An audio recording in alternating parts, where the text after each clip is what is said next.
Hello and welcome to Logan Rando Aquascaping. Today I have done the biggest maintenance session I think I've done in my career as an aquascaper. So today I was working on my UNS 60U and I set up this tank back in September of 2021 and it's had a really good run so far. At one point I replanted the background, I've done some huge trimmings on it, I've added a ton of different livestock, but over the past couple months I've noticed that the BBA in it is getting a little bit out of control. Now I have to confess, when I set up this tank I transported a bunch of Anubias and boost plants and all sorts of epiphytes from my old layout in upstate New York to this one, and those plants had some BBA on them, so I kind of knew the risk I was taking, but I'm really happy with my epiphyte collection and I wasn't prepared to get rid of it, so I put them in here. Long story short, about 8 months later, the BBA has spread a little bit. So today we're gonna take care of that. We're gonna do a huge, long overdue trimming, and we're gonna deal with the moss, which I've let go for many months because I don't know about you guys, I just cannot stand trimming moss. So we're gonna deal with all of that today, and I'm gonna walk you through the entire process. So let's get started.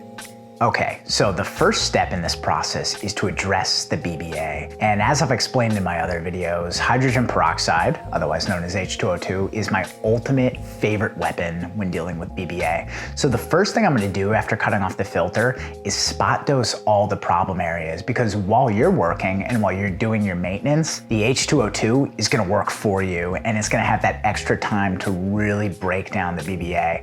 And I probably used about 3 or 4 12 milliliter syringes to just kind of spread the H2O2 out, mostly throughout the background, some stuff in the midground, some stuff in the foreground. You can safely use up to 3 milliliters of hydrogen peroxide per 1 gallon of water. So with this tank being a 20-gallon tank, I can safely use up to 90 milliliters of hydrogen peroxide, which we're not going to go through today, but it's good to know that you can use that much. That said, use as little as you need to in order to address the problem. So once I finished spot treating the BBA, it was time to net out the floaters because I knew I was going to do a bunch of trimming, and there's nothing worse than netting out trimmings and having to dodge floaters. So in this tank I have the beautiful Philanthus fluitans, otherwise known as the red root floater, which is actually starting to look a little bit green because I recently switched this tank over from lean dosing to more of a balanced dosing. I use the APT Complete on this tank, which has nitrates. So the Philanthus fluitans is turning green, but still looking super beautiful. So once that was netted out, it was time to trim the carpet, the Helanthum tenellum green, and I believe this is the 4th big trimming I've done on this carpet. As I say all the time, you cannot trim your carpeting plants enough, and you can be super brutal when you do that. So right now I'm using my curved scissors to really hack it down nice and low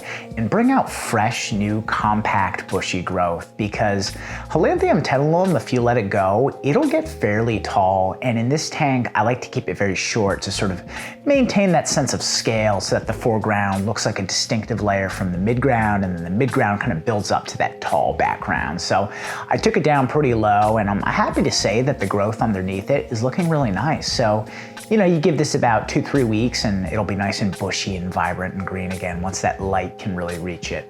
So once I was done with the massive carpet trimming, it was time to go through and sort of spot trim any sort of problem leaves that were either dead or had holes or decaying tissue in them, or that were infested with BBA. And for this, I love using my brand new pair of spring scissors.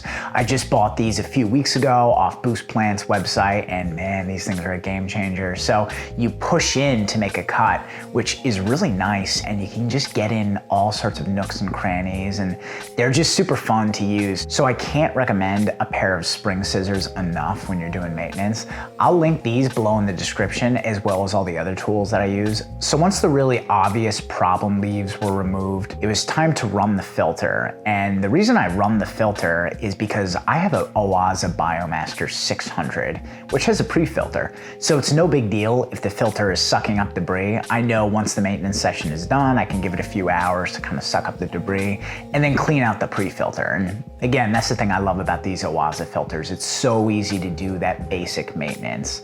So I ran the filter for a couple reasons. reasons. Number one, I needed to sort of stir up all the debris that I'd kind of let sink over this long maintenance period, because at this point I'd probably been working for about an hour, hour and a half. And also I wanted to make sure that the bacteria in the filter got some oxygen, because if they go a long time without oxygen, you will get some die off. It's hard to say exactly how long they can go. That's sort of debatable, but you know, with this filter, it's no problem to just kind of run the water a little bit, let it heat up a little bit, get some oxygen to the bacteria, and kind of stir up that debris, all the while net out as much stuff as I can, because once that was complete, it was time to do the worst part of this maintenance session, the moss trimming. And boy, do I hate trimming moss.